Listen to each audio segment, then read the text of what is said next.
মোৰ নাম বিৰাজ হাজৰিকা। মই এখন নিচামুক্তি কেন্দ্ৰ মই চলাই আছোঁ। মই স্বত্বাধিকাৰী।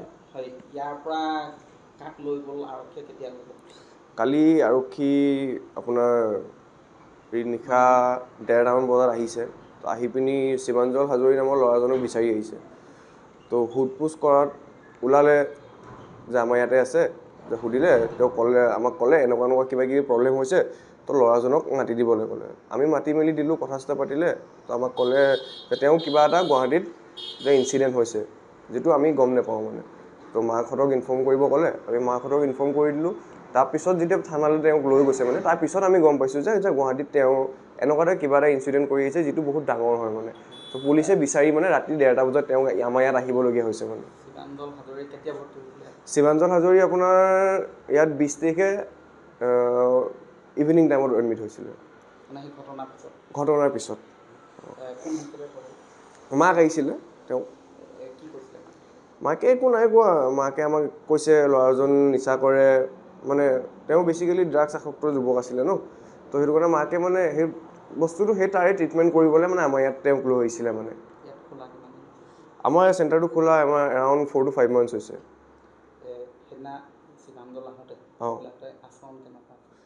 তেওঁ আচৰণ ঠিকে আছিলে, এনেকুৱা ইমান হেৰি নাছিলে। কেলেকি তেওঁ ড্ৰাগছ আসক্ত যুৱক ন।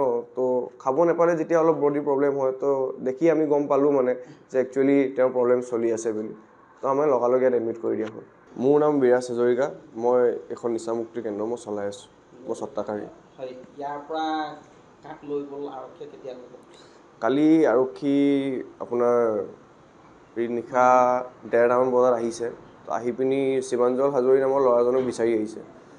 তো সোধ-পোছ কৰাত ওলালে যে আমাৰ ইয়াতে আছে। যে সুধিলে, তেওঁ আমাক ক'লে এনেকুৱা কিবা কিবি প্ৰব্লেম হৈছে, তো ল'ৰাজনক মাতি দিবলৈ ক'লে। আমি মাতি মেলি দিলোঁ, কথা-চথা পাতিলে। তো আমাক ক'লে যে তেওঁ কিবা এটা গুৱাহাটীত যে ইনচিডেণ্ট হৈছে, যিটো আমি গম নাপাওঁ মানে। তো মাকহঁতক ইনফৰ্ম কৰিব ক'লে, আমি মাকহঁতক ইনফৰ্ম কৰি দিলোঁ। তাৰপিছত যেতিয়া থানালৈ তেওঁক লৈ গৈছে মানে, তাৰপিছত আমি গম পাইছোঁ যে গুৱাহাটীত তেওঁ এনেকুৱা কিবা এটা ইনচিডেণ্ট কৰি আহিছে, যিটো বহুত ডাঙৰ হয় মানে। তো পুলিচে বিচাৰি মানে ৰাতি 1:30 বজাত তেওঁক আমাৰ ইয়াত আহিবলগীয়া হৈছে মানে। শিৱাঞ্জল হাজৰি কেতিয়া ভৰ্তি হৈছিলে? শিৱাঞ্জল হাজৰি আপোনাৰ ইয়াত 20 তাৰিখে ইভিনিং টাইমত এডমিট হৈছিলে। মানে সেই ঘটনাৰ পিছত? ঘটনাৰ পিছত। কোন হিচাপে পঢ়ে? মাক আহিছিলে তেওঁ। কি কৈছিলে? মাকে একো নাই কোৱা। মাকে আমাক কৈছে ল'ৰাজন নিচা কৰে, মানে তেওঁ বেছিকেলি ড্ৰাগছ আসক্ত যুৱক আছিলে ন। তো সেইটো কাৰণে মাকে মানে সেই বস্তুটো তাৰে ট্ৰিটমেণ্ট কৰিবলৈ মানে আমাৰ ইয়াত তেওঁক লৈ আহিছিলে মানে। ইয়াত খোলা কিমান দিন হৈছে? আমাৰ চেণ্টাৰটো খোলা আমাৰ এৰাউণ্ড 4 to 5 months হৈছে। সেইদিনা শিৱাঞ্জল আহোঁতে আচৰণ কেনেকুৱা? তেওঁ আচৰণ ঠিকে আছিলে, এনেকুৱা ইমান হেৰি নাছিলে। কেলেকি তেওঁ ড্ৰাগছ আসক্ত যুৱক ন।